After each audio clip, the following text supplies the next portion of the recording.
Life's up.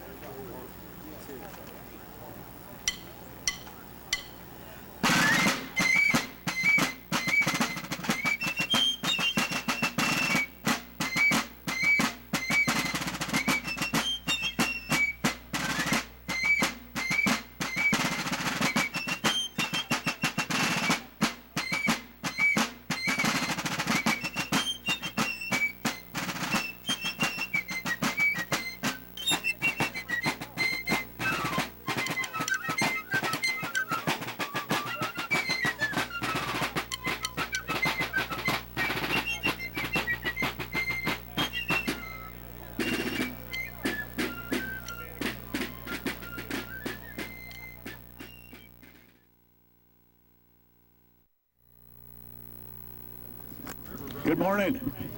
Is everybody here? Everybody here that's going to be here? Say hello. Hello. And a big round of applause for our Fife and Drum Corps Band from Fort McHenry. And Ed Lilly that was made the arrangements for that. Welcome, welcome, welcome. The Friends of the Patapsco Valley and Heritage Greenway are really pleased that this day has come, finally.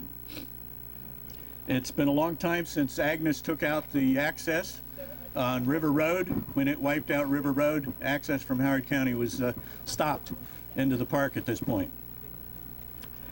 We've accomplished a lot of projects over the 10 years or so that we've been in existence. The stream cleanups, the garlic mustard challenge. We're doing a watershed restoration project with Baltimore County.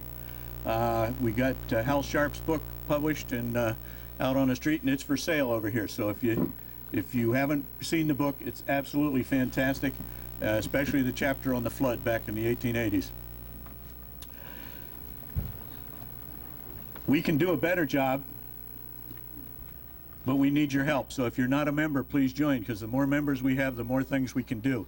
And Kathy Hudson's got a table over here in their membership form, so please think about how you might help. Special thanks to the Elk Ridge Furnace Inn for the hot cider and scones. If you haven't seen those, help yourself. Hilton Flower Shop, who brought the gorgeous flowers here. The Howard County Police, who blocked off the road for us, and they're going to save lives. Our Lady of Perpetual Help that donated the parking lot. Patapsco Valley State Park, of course, and all that they've done, plus the shuttle bus. The Fort McHenry Guard Fife and Drum Corps. New Valley Nursery donated the pumpkins. Howard County Tourism did that gorgeous brochure at the Blue One. If you haven't seen it, make sure you get a copy of it. And Howard County Rec and Parks and DNR both with their shuttle service. This is a first-class operation. And later when the band plays again, if you want to dance, you're welcome to. Look in your brochure. There's a bunch of people listed. I'm not going to list everybody's name, but we had a lot of help over the years. This was a project that took a long time, and we had to go to Annapolis quite often and remind them of the importance of this project. The ad hoc committee member there, chaired by our famous historic figure, Charles Wigant. Michelle Hurt, where are you? Raise your hand, please. She's the engineer for DNR that helped to get this thing through finally. And we've listed the other contractors and participants within to be able to get the bridge constructed. Next we have Kit Valentine. Where are you, Kit? Kit is the president. He's been serving 6 years. He's done a great job. And he saves us every day. Paul Farragut. Paul is the president of the Friends of the Patapsco State Park, and a particular thanks, they just donated 10 trees to our tree planting effort. So if you haven't gotten enough exercise in this exercise, after you're complete here, you can walk down to the swinging bridge, and we've got 35 trees that are being planted today. 10 of them given to us by Paul's group. Thank you, Paul. I understand we have Secretary Cassard from the Department of General Services here. Where are you, sir? There he is. Is Lieutenant Gary Burnett here? Did Gary not? He didn't make it, okay. Heather Campbell from Senator Cardin's office. There she is. Good. Senator Edward Casemeyer. There he is. Good. Delegate Steve DuBois. And Deputy Secretary of DNR Ron Guns.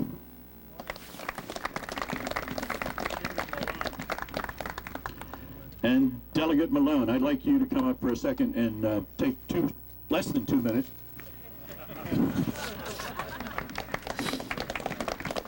He agreed to that.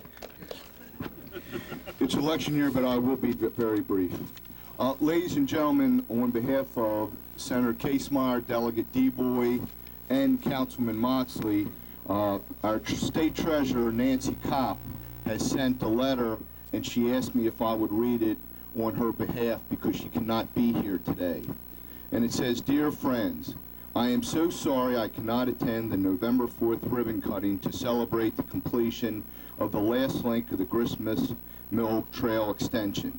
I do, however, want to congratulate and commend all of you for your unceasing efforts, not just for the particular project, but for your dedication and commitment to the preservation of the Patapsco Valley, its landmarks, and cultural heritage. You are indeed preserving and protecting one of Maryland's most beautiful landmarks. On behalf of our citizens, I thank you.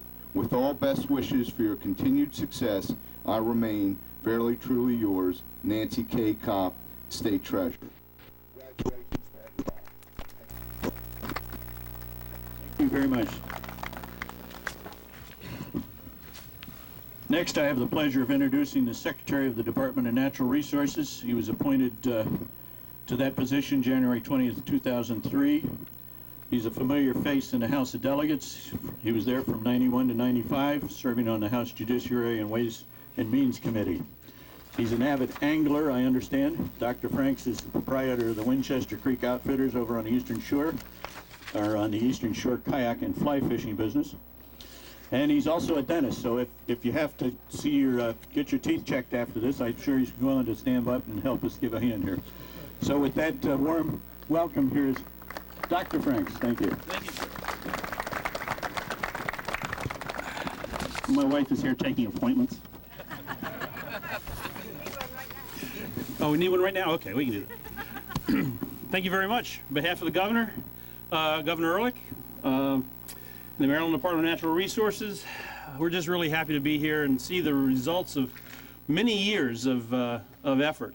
Gene Piotrowski was telling me before this has been going on for a long time, about 10 years. That's an awesome amount of time. It shows that the wheels of government continue to grind slowly. However, they grind very fine, and if you look around, you'll find out that it's a wonderful, wonderful project that has been completed here. One thing that this does, it links up Annapolis, okay, all the way to Ellicott City. And for you all that are familiar, that's 40 miles. That is tremendous, and I think you all deserve a lot of credit for that.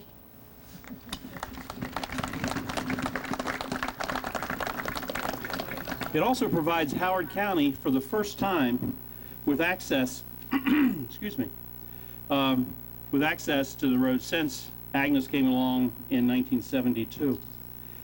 It's a transportation alternative also. Bicycling, it eases traffic congestion, noise pollution, all the good things that go along. And it's taken 10 years to get here. But you know, DNR could not have done this alone without the volunteers in this group that have made it happen. Government is government of the people, by the people, and for the people, but it takes the people to make it happen. And we're very glad to be a partner with you. And along those lines, Charles Wigand, where's he? Right there he is. Right there. Thank you, sir.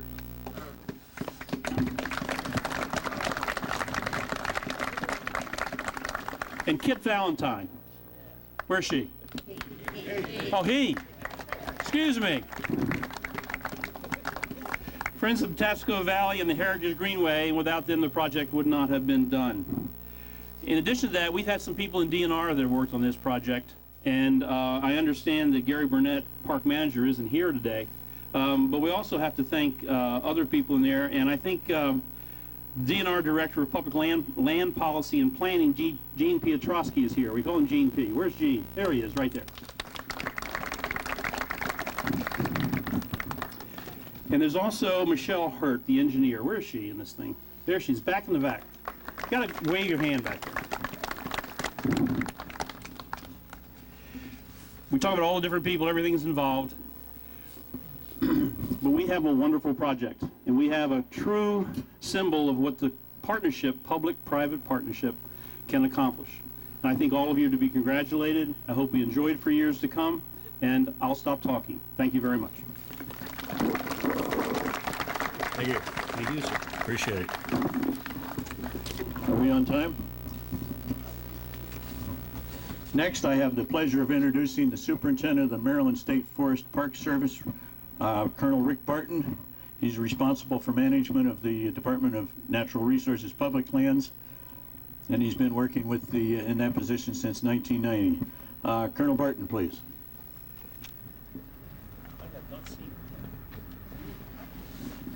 Well, good. We're going to make up faster time then. I love it. Back to the script. It gives me great pleasure at this time to introduce a man who has obviously a great deal of vision. He flew here from Washington State to be able to talk to us. He was responsible for designing and building the bridge. He has done quite a number of these projects similar to this around the country. Has worked widely with the National Park Service and other outdoors open spaces. And he's created more than 400 miles of trail for foot traffic, equestrian, bicycle, and handicap accessible pathways. And he's completed over 75 bridges. And with that, I'd like to introduce to you Carol Vogel from the firm Shahale LLC. Did I get that right? You did really well. There you go. Thank you. Thank you very much. Well, it's we're filling some pretty big shoes here today. 177 years ago, more or less, John McCartney from Ohio stood here on this spot together with luminaries of the Baltimore and Ohio Railroad to dedicate the Patterson Viaduct. The Patterson Viaduct had 4 arches. It stood for 40 years before it was destroyed in the floods of 1866 and 1868. The one arch remains at this end of the bridge. The Wendell Bowman, also of the Baltimore and Ohio Railroad, created a bridge design that came to be known as the Bowman Truss in 1850. That Patterson Viaduct was replaced with the Bowman Truss in 1869. So 40 years after the 177 years ago, bridge dedicators stood here again. The Bowman Truss stood for about 40 years.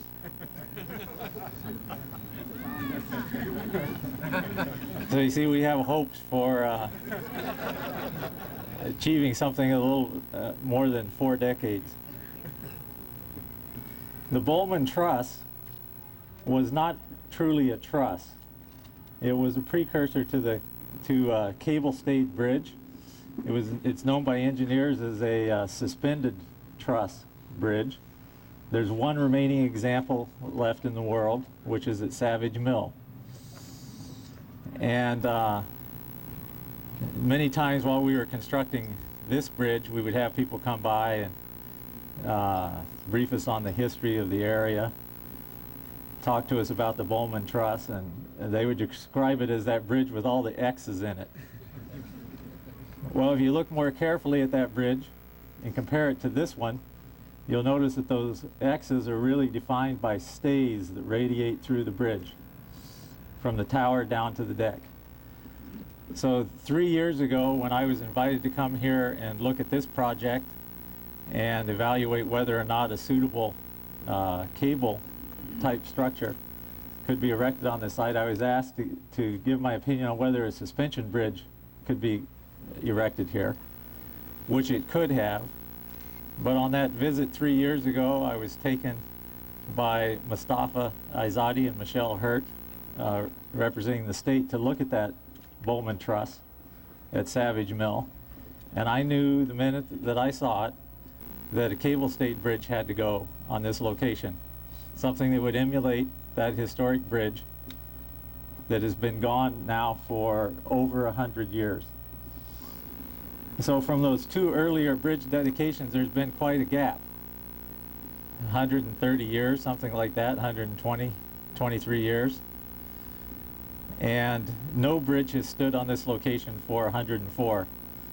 We had, over the course of constructing the bridge, we had many people stop by and congregate around each abutment.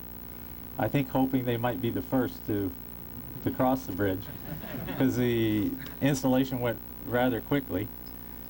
And we heard quite a few stories. One day a couple of cyclists showed up and said, you know how long we've been waiting for this bridge? We've been waiting for 30 years. I said, no, it's more like 104. They said, oh, really?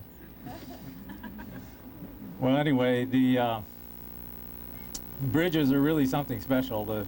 It's not unusual to see a lot of community involvement and a lot of interest in the bridge. I mean, they physically they span a chasm or a gap or a breach. For the last 3 years or so, people have been able to walk up to the east abutment over there, and that was the end of the Grist Mill Trail. A rather precipitous end at that. And now that the bridge is in, people can cross that chasm. It's the project has brought together so many different people from different backgrounds, people interested in the history of the area. We had two people in particular that came virtually every single day that we were erecting the bridge, Bob Miller and Russ Ridgely. And both of them together are a virtual compendium of the history of the Patapsco Valley. They took a lot of photographs. They brought a lot of photographs to us to see, historical photographs of the CCC camp, the other end of the Grist Mill Trail, of the Bowman Truss. And I want to just end with one little story. Russ Ridgely, who has lived every bit of his allotted 70 years and 10 and then some, he told me one day, he pointed to the pool beneath where the bridge was going in. He said, you see that pool down there? That's where I learned to swim when I was 5 years old. And he remembers this area here when buildings still stood here. The, you know, over 100 years ago, this area, large Ellicott's house would have been here on the hillside, St. Mary's College, the post office. You know, things change, but the more they change, the more they remain the same. Here we're back for another bridge dedication. When the bridge was finally finished, I walked across it with Russ. He was one of the first people to walk across it. And he just couldn't get, he was just beside himself. He said, I just can't believe this, Carol. I just can't believe it. I never thought I would live to see the day that there would be a bridge here again. So one of the things I brought was a little plaque, actually a couple of them that will go on the bridge. They it's Sahali's bridge identification plaque, so it's got some serial numbers and whatnot on it. It also shows the span, 164 feet, the year built, and it says building bridges for the next generation and beyond.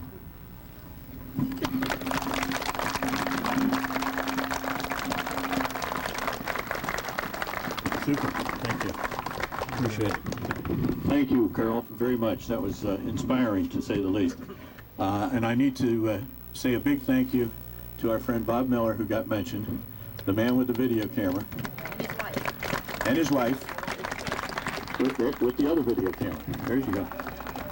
And as I understand it, he's got a neat video that talks and shows the entire construction process. And we were thinking that probably one of our future meetings in the near future we're going to dedicate to that process, because I think it'd be wonderful for you all to see.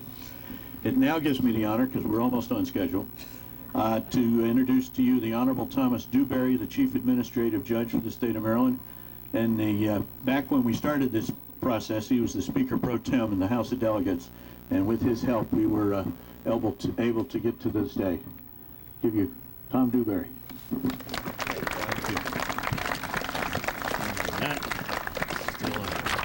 Thank you, John.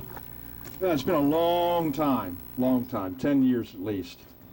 The Secretary of DNR at the time was sat a few seats across from me in the House of Delegates. I've got to thank a few people, and in particularly one. First of all, of course, all the friends of Patapsco Valley and Greenway Heritage. I mean, without your support, without your, I guess, stick-to-itiveness, this project would have never happened. As you know, there were a few people who were opposed to this, spoke up loudly, and that was their right. And we had a number of people, a lot more people, I think, who supported the project, and we were able to stick through it. I also want to thank the Department of Natural Resources. Even before you were there, Ronnie, all of the folks in the last 10 years, the way they stuck with this project, they believed in it, they wanted to see it happen, they were always there for us. I can't thank you enough without your support for this project.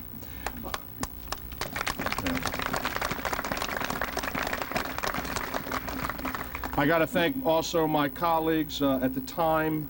They were in the legislature. This was a single-member district, and that's why I kind of carried the ball as far as getting the funding for this project. But you can't do anything alone in anybody. And in the legislature, I had the strong support of Senator Ed Casemeyer and Delegate Jim Malone at the time. And then when Steve DuBois went into the legislature and he was on the Appropriations Committee, I said, Steve, make sure nobody tries to take that money out of the budget. And he's been watching that for us as well, so I have to give my thanks to them.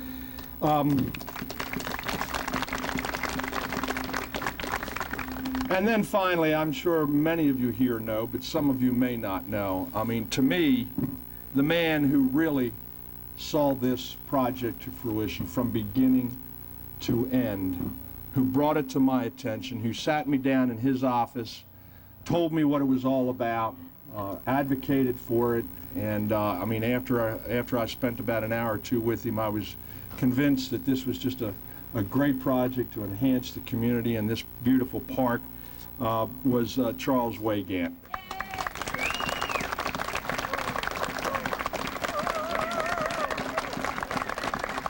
Charles, let it be known, we affectionately call him Mr. Oella.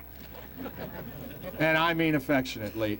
This gentleman selfishly just saw the need for this project and just took it from beginning to end. Any of you know Charles? I mean, when he gets his mind on something and wraps around it, he won't let go. He's like a pit bull.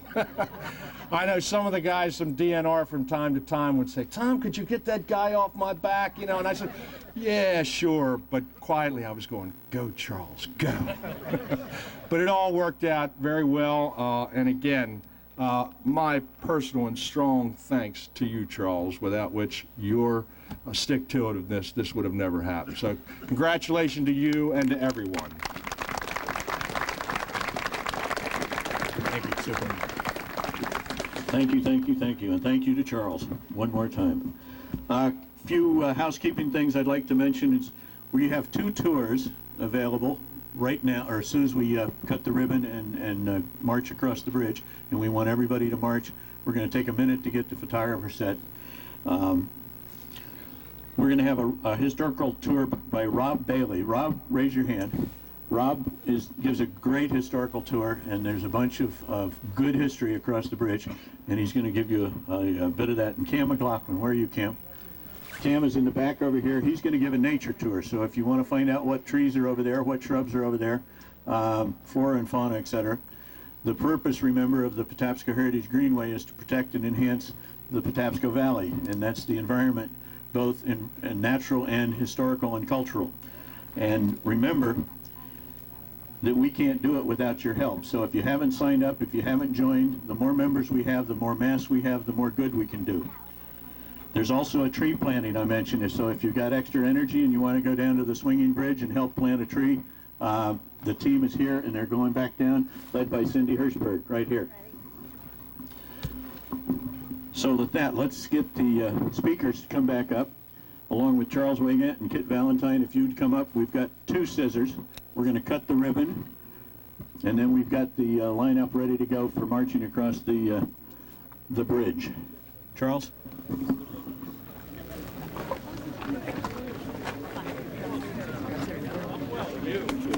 Good.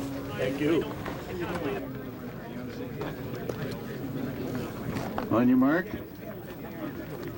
Get set. Smile. Smile. Say pizza.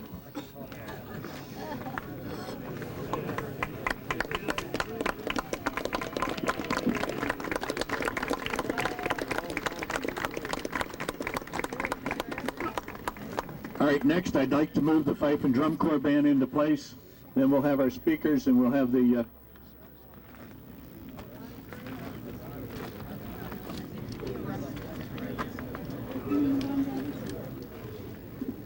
if you're a photographer and you want to walk across the bridge to be able